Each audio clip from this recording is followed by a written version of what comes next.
Halo, apa kabar semuanya? Kembali lagi di kelas online Pasar dan Lembaga Keuangan.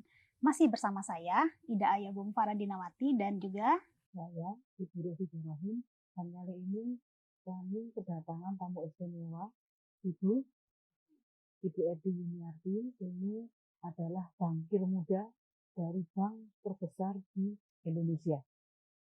Oke, kita mulai aja ya, tidak Ayu ya.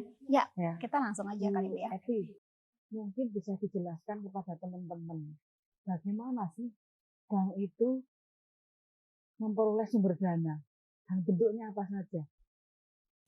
Baik Bu, mungkin kita bisa bantu kalau untuk sumber dana itu macam-macam ya. Jadi ada yang disebut simpanan atau dana pihak ketiga. Itu sebenarnya mungkin yang teman-teman sudah paham produknya digunakan, yaitu tabungan, kemudian giro, kemudian deposito. Kalau untuk yang produk non simpanan itu mungkin yang teman-teman belum terlalu familiar. Itu biasanya kalau jangka panjang itu kita ada penerbitan bond atau surat hutang. Kemudian kalau yang jangka pendek biasanya kita pakai instrumen hutang kebanyakan atau pinjaman kebanyakan. Bu, bisa dijelaskan apa bedanya tabungan giro deposito? Kalau tabungan itu adalah suatu produk yang teman-teman ketika mendeposit uangnya itu bisa digunakan kapan saja. Dan tujuan bank untuk mengkreasi produk tersebut sebenarnya untuk transaksinya. Jadi diharapkan dengan menabung di bank itu transaksinya baik pembayaran tagihan, kemudian transfer, kemudian transaksi-transaksi online lainnya itu bisa dilakukan melalui produk tabungan. Tapi kalau deposito itu lebih ke simpanan berjangka, jadi ada tenornya, ada 1 bulanan baru bisa cair, kemudian ada 3 bulanan baru bisa cair, jadi tergantung kebutuhan teman-teman. Oke, Bu, berarti kan tadi bank itu mengumpulkan dana tersebut dari berbagai macam sumber, kemudian itu disalurkannya kemana ya Bu? Dananya digunakan. Untuk penyalurannya, karena bank itu adalah suatu lembaga keuangan yang berfungsi untuk financial intermediary, jadi dana yang kita serap dari masyarakat itu kita salurkan menjadi aktiva produktif atau aset produktif yang akan menghasilkan pendapatan bunga nantinya bagi bank itu sendiri. Nah, aktiva produktif itu contohnya ada dua yang besaran, yaitu surat berharga bisa negara yang diisu oleh pemerintah atau surat berharga korporasi yang diisu oleh perusahaan-perusahaan besar yang listed. Kemudian bisa juga non listed ya. Kemudian ada juga pinjaman. Pinjaman ini yang dikonsumsi oleh teman-teman masyarakat Indonesia pada umumnya, yaitu ada KPR misalnya untuk beli rumah, KKB untuk beli kendaraan, atau pinjaman modal kerja lainnya yang umum digunakan di dunia usaha. Bu, berarti tadi kalau gitu, kalau bisa kreditnya bisa kredit konsumsi, bisa kredit modal kerja, bisa kredit investasi. Sedangkan sumber tadi sumber lainnya bisa juga terbitin membeli surat berharga milik pemerintah ataupun korporasi yang bonafit yang di-rating berarti ya Bu ya. Iya, betul. Ratingnya harus apa? Triple A. Ya, kami ada standar risk management sendiri. Jadi untuk surat berharga tertentu dengan rating tertentu itu yang bisa kita masukkan sebagai portfolio investasi, Bu. Jadi memang nggak semuanya. Ya, Bu, berarti kalau gitu bank ini kan bisnis uang. Otomatis modalnya harus kuat ya, Gung ya. Nah, berarti kalau modalnya harus kuat, ada nggak sih ketentuan khusus untuk permodalan bank itu? Ya, jadi betul sekali Bu. Karena bisnis kita itu mengelola transaksi dari simpanan menjadi pinjaman. Jadi uang inventorinya menjadi penyalurannya asetnya juga uang juga gitu ya. Jadi memang banyak yang pada awalnya berpikir bahwa memiliki bank itu lukratif bisnis atau ini kayak angsa bertelur emas, padahal it's not like that gitu, it's not that simple. Jadi di bank itu ada kaidah-kaidah risk management yang rigid dan banyak sekali gitu, karena ada Basel di luar negeri sana di international standard, kemudian di sini juga ada POJK dan PBI, ada regulator domestik juga gitu.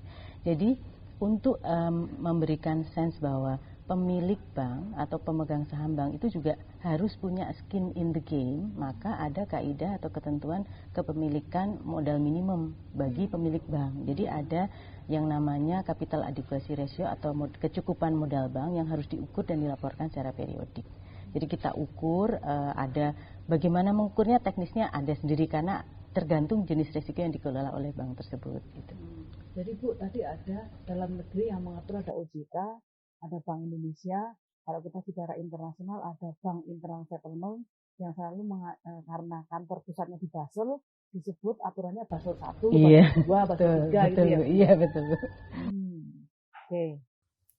Oke, Bu, kalau tadi kita bahas dari sisi permodalan. Nah, sementara kalau bank itu memperoleh pendapatannya itu dari mana aja ya, Bu ya? Baik, kalau untuk pendapatannya, karena jenis asetnya tadi yang aset produktifnya adalah surat berharga dan pinjaman, dominasi bank di Indonesia pendapatannya adalah pendapatan bunga, jadi interest income. Kemudian bagaimana kita menggolongkannya atau trackingnya itu kita kurangi juga dengan dana yang kita bayarkan kepada simpanan itu tadi yang disimpan di bank. Jadi karena orang menyimpan kita juga bayar beban bunga kan. Jadi namanya pendapatan bunga bersih atau net interest margin. Jadi rasio itu yang selalu kita lihat dalam tracking untuk profitability kita.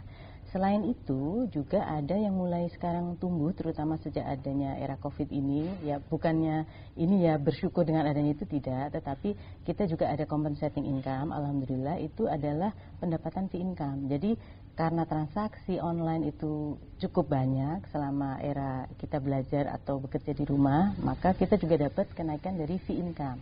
Jadi ada pendapatan jasa-jasa selain pendapatan bunga juga. Oke, jadi tadi ya pertama dari kredit yang disalurkan, jual beli surat berharga.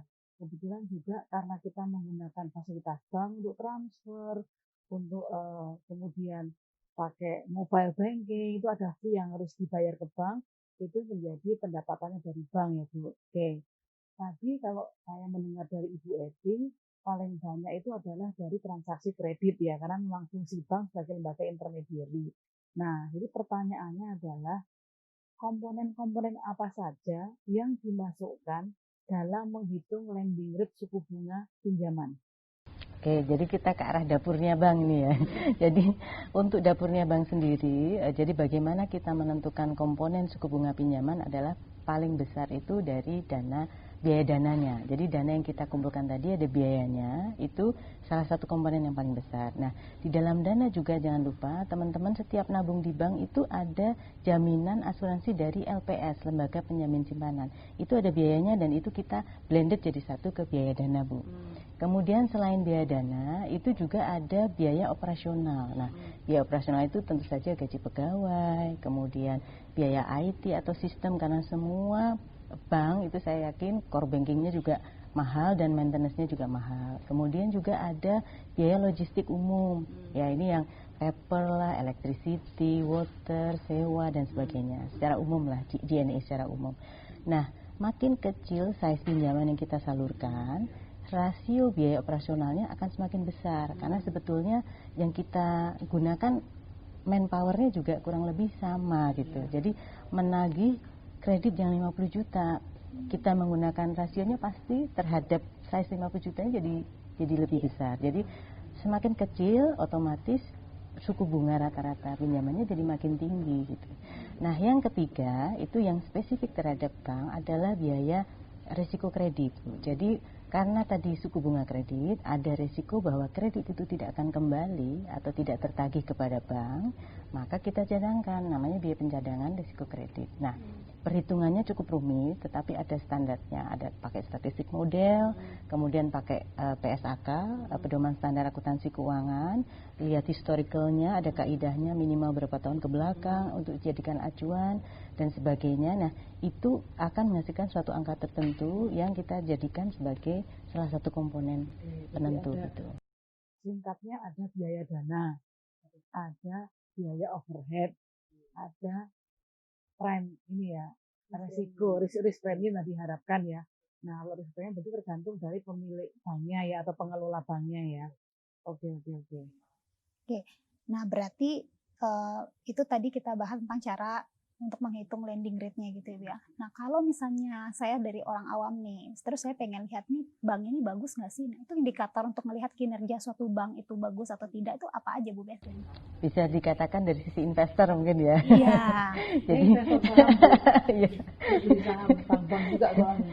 Jadi teman-teman bisa mengkomparasikan, nanti bank-bank kan banyak yang besar-besar tuh terutama yang sudah listed di Bursa Efek Indonesia, bisa mendownload kinerjanya juga. Itu kinerja itu secara umum dibagi kurang lebih menjadi profitabilitas, kemudian pertumbuhan, kemudian juga cara memanage risiko itu sendiri.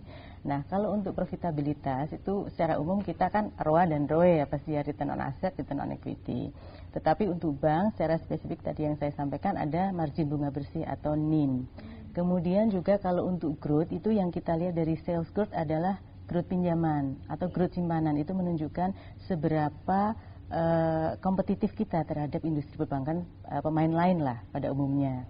Kemudian juga untuk rasio-rasio risk management itu yang saya sampaikan kecukupan modal atau CAR, kemudian NPL ada juga yaitu non performing loan, jadi rasio pinjaman bermasalah terhadap total pinjaman bermasalah.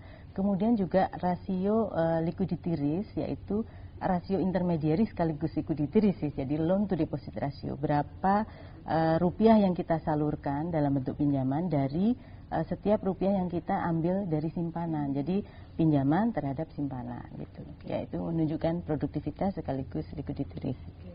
Oke, Bu Edi, di bank ini kan syarat dengan resiko, banyak sekali resiko yang melekat, namanya juga bisnis uang ya. Nah, pertanyaannya kalau tidak salah ada 8 resiko di bank. Itu bisa jelaskan kepada teman-teman 8 resiko ini apa saja? Boleh, Bu. Jadi untuk 8 jenis resiko itu sebetulnya yang spesifik terhadap bank mungkin hanya sekitar 4, yaitu resiko kredit, liquidity, market, kemudian operasional. Nah, operasional ini secara umum operasional dan lainnya, maka menjadi 8, Bu. Jadi lainnya itu seperti strategic risk, legal risk, kemudian compliance risk. Nah, kalau untuk yang reputation risk ya, maaf. Nah, kalau untuk yang 4 spesifik terhadap bank, yang tadi untuk liquidity, market dan kredit, itu yang kita monitor betul-betul, Bu. Jadi mulai front line-nya, kemudian middle office-nya atau middle line-nya, kemudian juga yang back office-nya. Jadi untuk contohnya ini untuk likuiditas itu risiko apa sih? Kalau likuiditas itu risiko yang muncul karena pengelolaan arus kas yang kurang baik. Jadi mismatch misalnya. Jadi orang mau narik uang, uangnya nggak ada, timbul liquidity risk.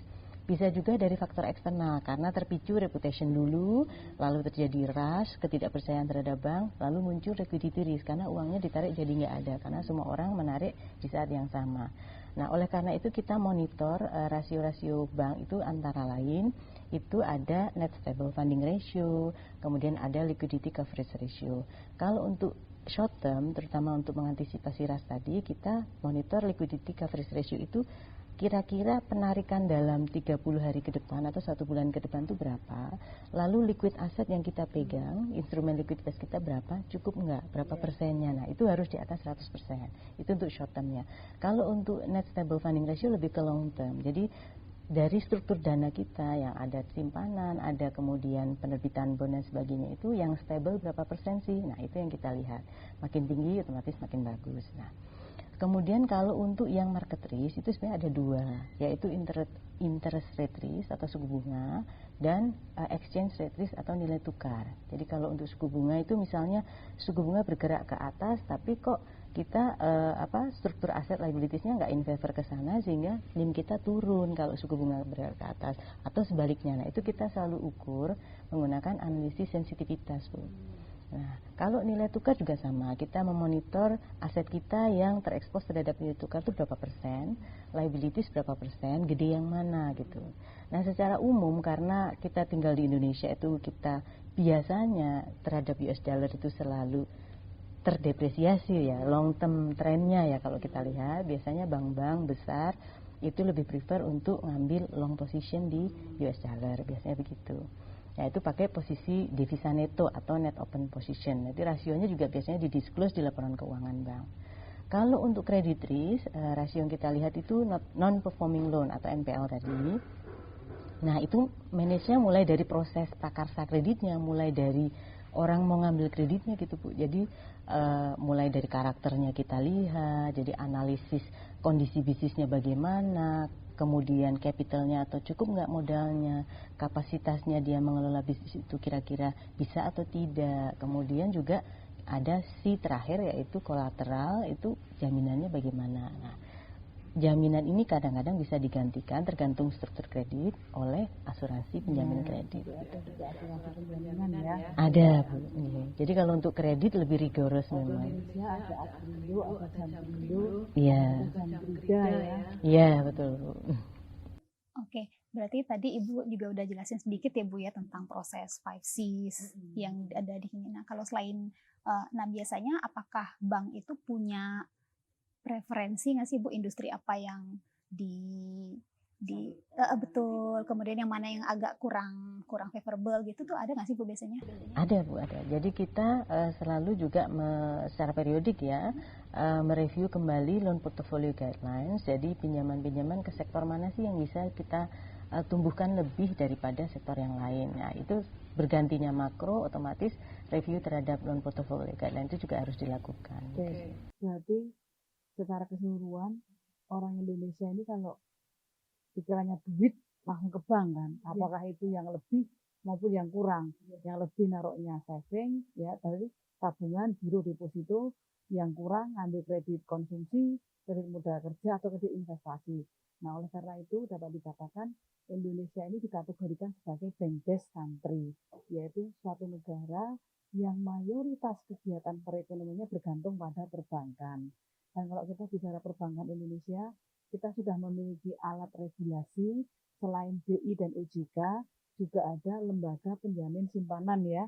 Berarti simpanan nasabah itu kurang dari 2 miliar, itu maksimum 2 miliar dijamin dengan syarat tertentu ya. Pihaknya tidak menyebabkan kredit macet, kemudian juga tidak menerima privilege tertentu dari bank, dan simpanannya tercatat rapi di perbankan. Jadi otomatis sebenarnya memang masih menjadi alternatif yang aman bagi masyarakat juga ya untuk menaruh uang di bank, dan juga kalau butuh uang juga masih ke bank lagi gitu. Nah, oleh karena itu ya makanya kita belajar tentang manajemen perbankan.